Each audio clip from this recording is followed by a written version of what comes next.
One question is dividing every capital in the Middle East right now, and the answer could start the next war. Is Lebanon part of the Iran war ceasefire? A ceasefire halted the Iran conflict, but Lebanon was never at the table. Whether Hezbollah falls inside or outside the deal may decide whether the region gets peace or a diplomatic ceasefire has stopped the guns between Iran and its adversaries. But across the Middle East, one question is tearing through every war room and chancellery. Is Lebanon actually included? Because if Hezbollah is not bound by this deal, the answer could determine whether this region gets its first real peace in decades or detonates into the next war.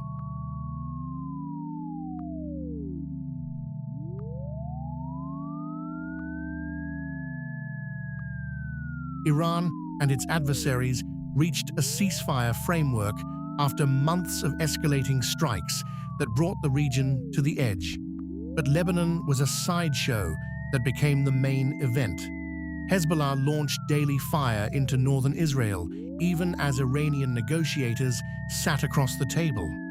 The deal that emerged froze the Iran file, while leaving the Lebanese front a controlled ambiguity that no party was ready to resolve.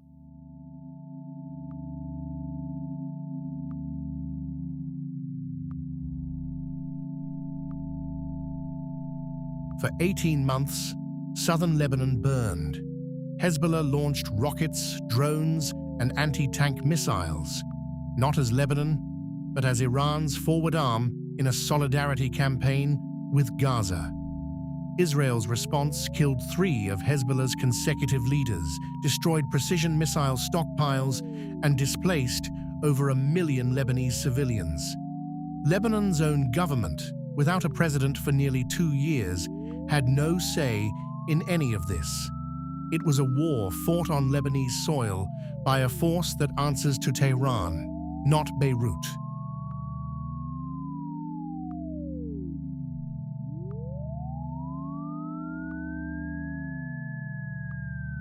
Hezbollah today is wounded but not broken, militarily degraded, politically intact.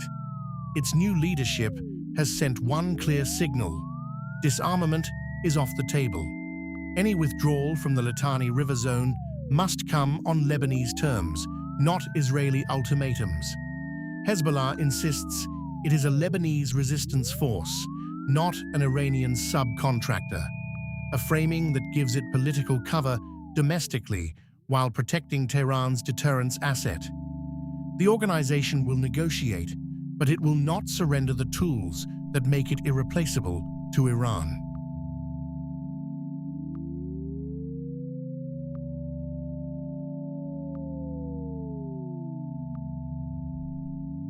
Israel's government has made its position unmistakably clear. Any regional arrangement that does not explicitly address Lebanon is not an arrangement, it is a countdown.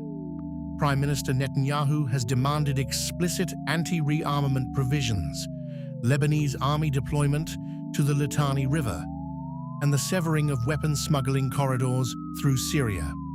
The Israeli military sees Hezbollah not as Lebanon's problem, but as the Iranian front, and they will not allow a deal with Tehran to leave that front alive and rearming.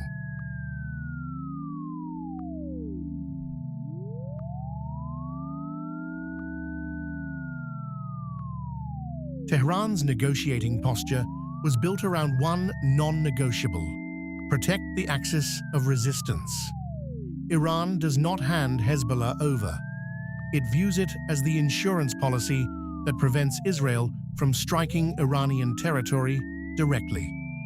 Western intelligence reports suggest Iranian negotiators successfully kept Hezbollah's structural status vague in the ceasefire language. This calculated ambiguity gives Tehran time to rebuild Hezbollah's capacities quietly while claiming compliance. It is the oldest Iranian diplomatic play, and it may be working again.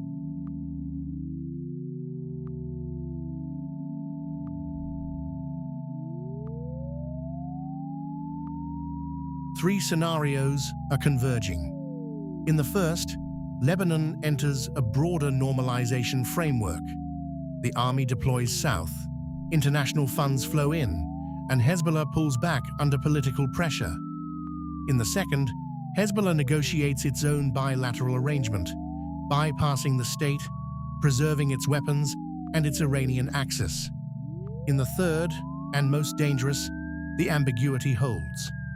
Lebanon remains a live fuse in a region still smoldering. Watch two signals above all else: whether Lebanese army deployment orders are issued and whether Hezbollah's public tone shifts from resistance to reconstruction.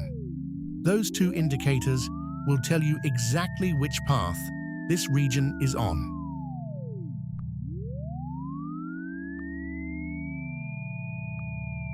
If this analysis gave you clarity, subscribe to Global Updates.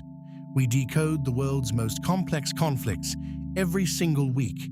Hit the bell. Don't miss the next one.